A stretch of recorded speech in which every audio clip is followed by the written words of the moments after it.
What's going on, guys? Welcome back to Comic Book Lounge. Today we're diving back into Lobo, issue 3. Now, if you know anything about Lobo, you know he's not exactly the type to sit down and talk about his feelings. But today we're looking at a story where he is forced to do exactly that.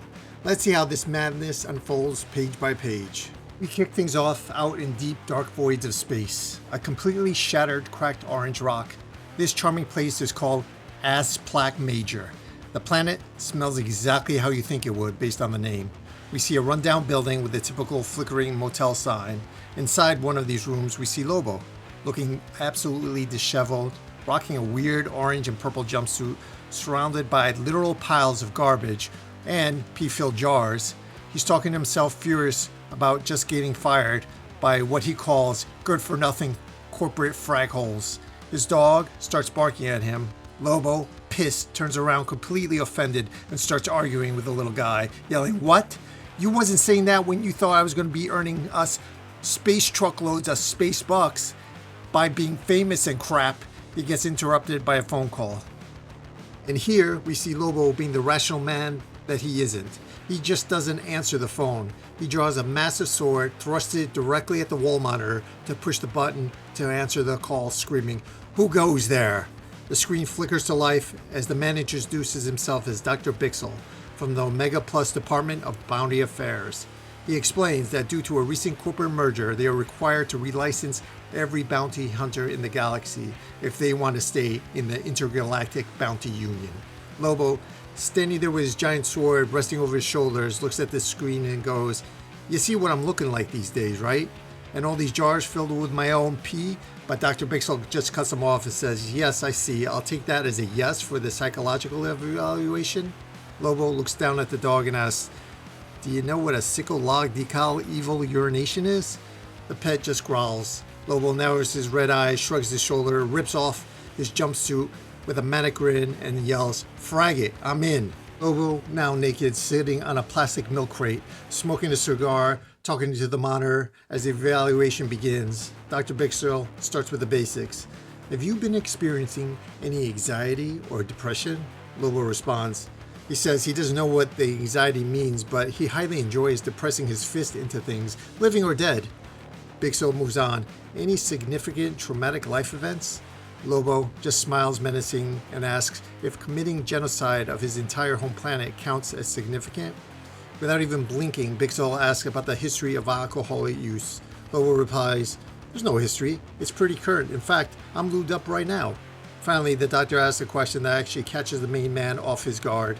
He asks Lobo to share a story about the first time he felt joy that didn't come from killing or mutilating something. Lobo's expression actually softens a bit. He gets this nostalgic look in his eye and admits he doesn't like getting into his feelings, unless we're talking about space dolphins. And guys, this is where we flash back to see a young Lobo. It's drawn in a Disney kids cartoon style show. We see young Lobo with his 4th grade class on a field trip to the Zarnia Zoo. The teacher, Mrs. Tribb, is showing the class a massive aquarium tank.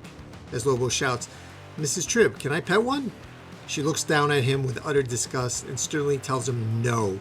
She reminds him that the school barely let her bring him at all after what he did to his mother, his kindergarten teacher, the dentist, his mother's corpse, and the second dentist, and his entire family. Young Lobo doesn't care. He just grins and says, "You're no fun, you old hag."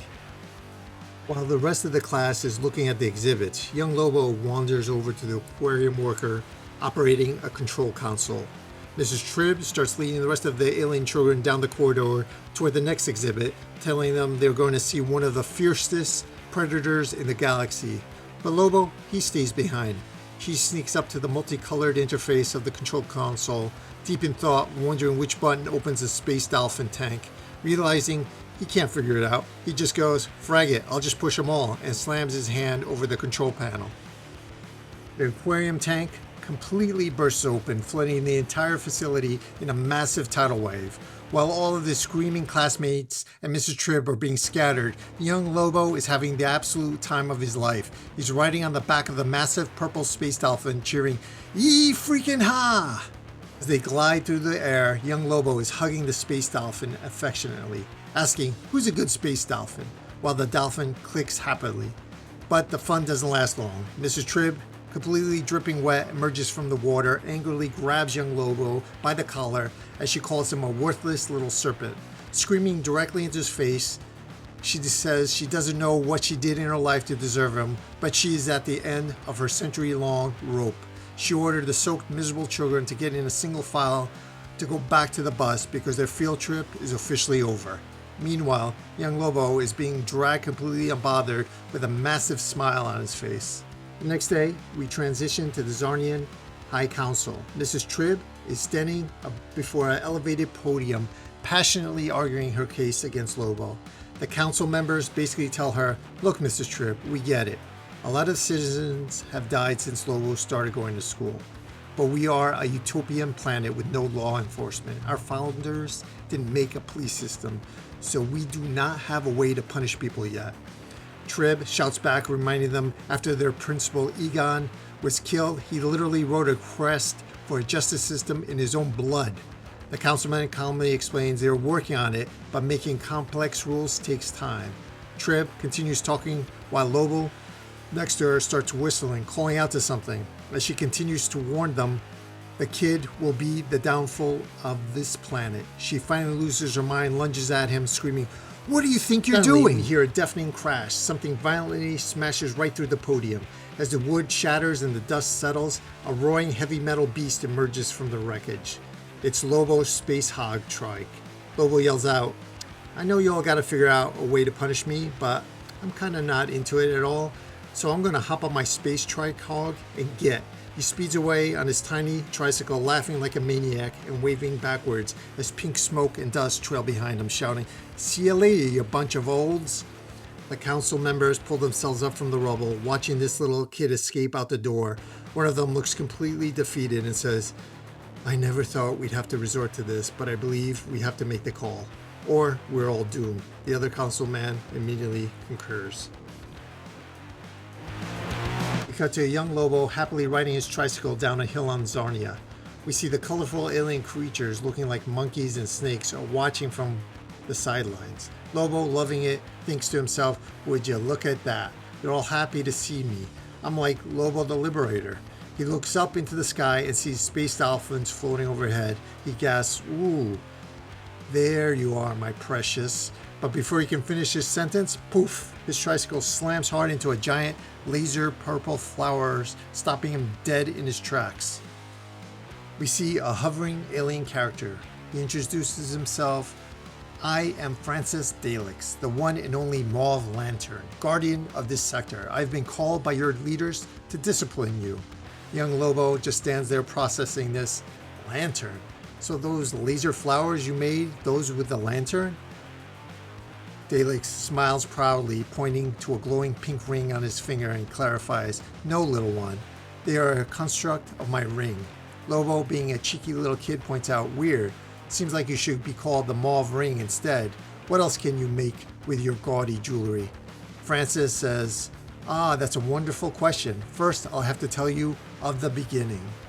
Francis begins explaining his origin, creating pink and yellow butterflies. He tells Lobo that the ancient and wise guardians of the universe, called the Green Lanterns, to bring order to the cosmos using willpower. But Francis admits he doesn't have much willpower. Instead, he has an abundance of glee. He explains that the pure glee changed his ring from green to mauve, and his constructs reflect that. To demonstrate, a massive translucent pink teddy bear constructed suddenly appears and hugs young Lobo in a giant, suffocating hug. Lobo, disgusted, immediately starts breaking free from the pink teddy.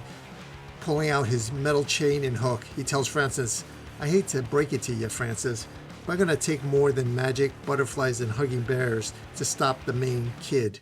Francis, completely oblivious to the danger, says, "Well, that's about as much as my ring can do, unless it were be taken and placed on a finger of a being with a slightly weirdo version of glee inside them. Then it would become tainted by the emotions of the new."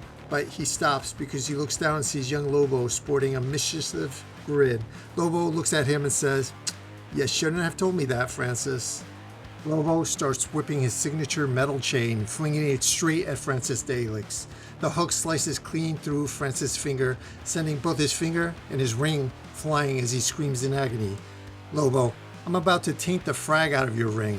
Lobo runs down the city streets as he uses the ring to unleash a massive monstrous pink flower with sharp teeth and terrifying eyes, as we see the citizens of Zarnia running for their absolute lives as Lobo yells, "Oh man, this thing is rad." We cut to Francis weeping, "Oh my guardians, what have I allowed to happen?" The street devolves into pure chaos. The cute little pink butterflies, they are now massive, attacking fleeing citizens, biting and slashing at them. One civilian screams, "The butterflies, bite and stab," while young Lobo stands in the middle of the street smiling. Cut to a week later as we see smoke and fire plumes under a purple sky. Lobo's reign of terror has only escalated. We see him running alongside a massive, terrifying pink monsters with sharp teeth, mouths, and long tongues, terrorizing everyone in sight while he laughs hysterically. A group of Zarnian leaders confront a heavily bandaged and bruised Francis on the street, scolding him. "You were supposed to help us stop Lobo, not provide him with the power to enact more havoc upon us." Francis defends himself, saying, "I know, I'm sorry. The biggest problem I've ever dealt with in this sector was when that ash tree bloomed 2 weeks later than expected. I'm not used to dealing with this type of problem."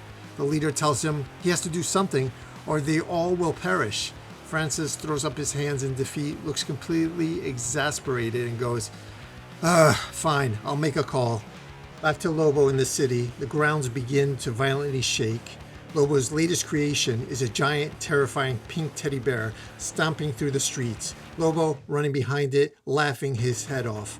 But suddenly he stops. Out of nowhere, off screen, a voice begins reciting the iconic Green Lantern oath. "In the brightest day, in the blackest night, no evil shall escape my sight. Let those who worship evil's might beware my power." Lobo looks up confused, muttering, "What the?" as a brilliant green light illuminates the background. Dropping down from the sky, enveloped in blinding green light, is Green Lantern Starcore, and he doesn't mess around. He immediately summons a massive giant green baby to grab Lobo's pink teddy bear. Young Lobo looks up, completely stunned, and says, "Frag, that's a big baby." Starcore yells down, "You're gonna have to do more than rip out their eyes," as the green baby proceeds to rip the arm completely off the teddy bear, destroying it in a massive cloud of pink smoke. Starcore proudly notes, "Oh, tearing the arm should do it." Lobo starts to run away as fast as he can as Starcore creates a giant green hand to chase him. He tells Lobo, "Child, when you recall this day later in your life, it is my hope that you will remember it clearly.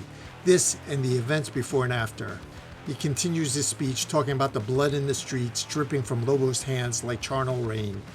He says, "When this memory of this horror starts to eat at you, you need to remember my mercy and strength." The giant green hand plucks Lobo right into the air. Lobo yells, "Not cool, you puke-cued bastiche." We move back inside a semi-repaired council room where the city leaders are thanking Green Lantern for saving them. Stankard says, "It was my pleasure," but adds, "I'm just so sorry that Francis failed at his duty so epically." He holds out the recovered ring as he explains that Francis will be stripped of his title and ring and will be replaced by a proper Green Lantern as soon as a suitable candidate is found. Stankar turns sternly toward a young Lobo, holding the ring tightly in his fist, stating, "And I pray the Guardians and the Corps never again meddle with the rings powered by emotions other than willpower. As for you, I suggest you," but before he can even finish the sentence, Lobo launches his signature hook and chain, slamming it directly into Stankar's head. The main man roars, "Bite me, ring boy," as the brutal blow knocks out the Green Lantern.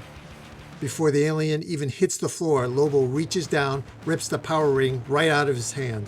See young Lobo rocketing through the courtroom wall on his space motorcycle, conjured straight out of the pink Green Lantern ring, smiling like a maniac. We snap back to reality as the Dr. Bixel looks at Lobo and says, "That was a very long story, but I believe you missed the spirit of the question?" Lobo, "I'm going to be honest, Doc. I don't think I even remember what you asked me in the first place. And speaking of very long, I can barely muster up a memory before you started grilling me with all the head shrinking business. How much longer we got?" The doctor, "Approximately 2 hours and 48, but Lobo doesn't want to hear it. He slams the control panel, shutting off the monitor as he says, "Sorry, Doc, that's a big nope." Lobo changes his attention toward the TV, chewing his food, and admits, "I hate to admit it, but I kind of like this flick now."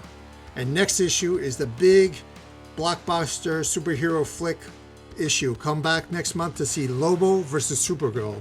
And there you have it, guys. Let me know what you guys think of this main man. I want to hear from you. What's your verdict of this new Lobo run so far? And do me a huge favor, hit the like button and don't forget to subscribe so you never miss a review. Thanks for hanging out, and I'll catch you in the next one.